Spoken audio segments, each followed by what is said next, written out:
Everything in our life is really in this realm of possibility. It's all happening in the unseen world. It's all being created.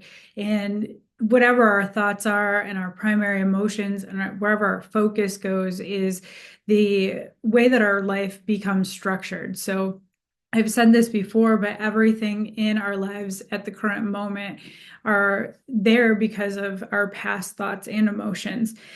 As we are in the last month of 2024, excuse me, being in the last month of 2024 and then moving into the new year in 2025, there's such massive change that's happening in the world and in our evolutionary growth. And we're being really called to take the time to look at what we want, look at what isn't working in our life, what is working, look at our past, look at our trauma, look at, the things that we've done because we felt like were required to do it, either from our family, from society, from culture, because we just thought that's the way that it was done, and completely deconstructing that. And that's what we've been in. We've been in this process of deconstructing the old ways of being. And that's why it gets so much louder. And we see this in the world. We see old structures, old paradigms just getting louder and more in our face. And that's because it's dying off and trying to hold on to the old power structures, and it won't work, and they know that it won't work, and that's why it has to get so loud. But the same thing is also happening inside of our bodies and in our personal lives, where what we once clung to and what we once had thought was safety and security and reality and how life was supposed to turn out, or what milestone we were supposed to be at, that's all just fading away. And that's why we have this struggle within ourselves to release those old wounds, release those old patterns, and then move into this new consciousness and this new way of being. Because over the next couple of years, we're going to be completely restructured on a societal level, on a personal level, and our bodies are restructuring themselves and upgrading just as our consciousness is restructuring and upgrading. So this is the time to get very, very clear on what isn't working, what we're ready to leave behind, and then look at how we want our life to look going forward. And it's a time to really dream big. If there were no restrictions, if there was no one telling you that this is the way that it had to be, if there were nothing in your mind that made you feel like this wasn't possible, what would your life look like? And think big, and think about the values that you have. And if those values are serving you, why do you have those values? Is it a monetary value? And if so, why? Do you need to have things to feel secure? Do you need to have things to impress people? Do you need to have things to feel like you fit into a certain social group, a social economic group? Or is it like filling your soul and bringing you joy? Like, what things do you need to be happy? What are the components? And we have to align our wishes, our expectations, our emotions, everything with this new vision for our future.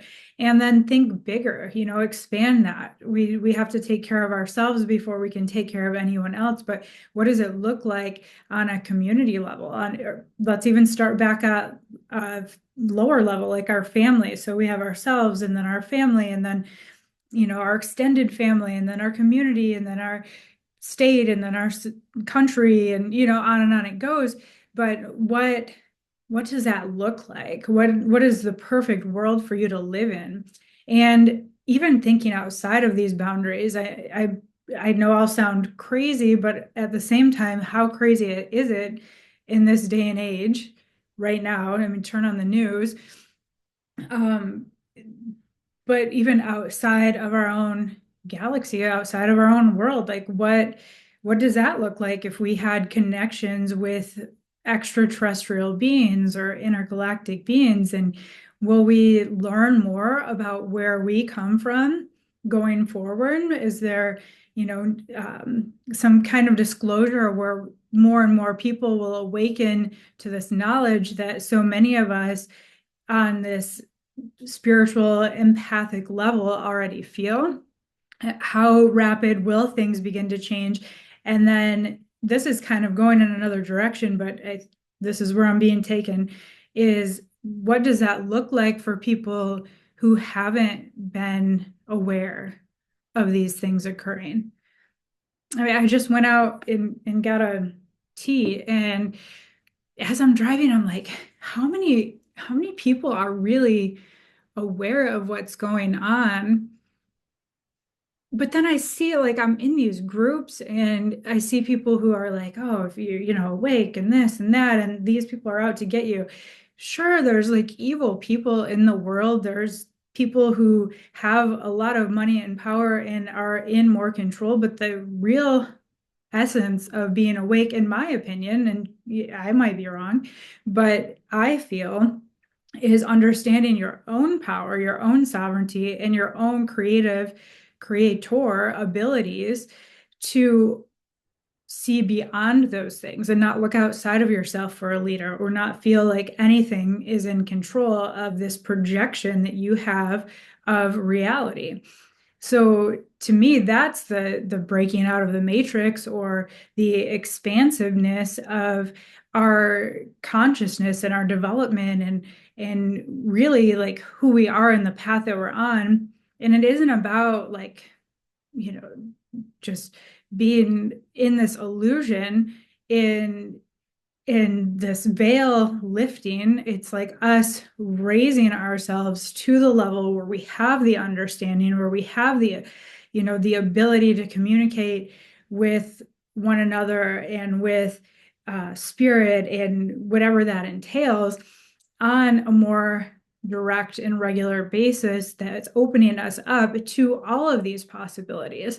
So factor that into when you look at what your life will look like going forward. Um, and I don't know. Does this make sense?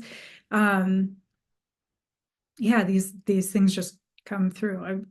I hate cliche words. I hate this download just came through, but it's a stream of consciousness that um, wants to get the message out.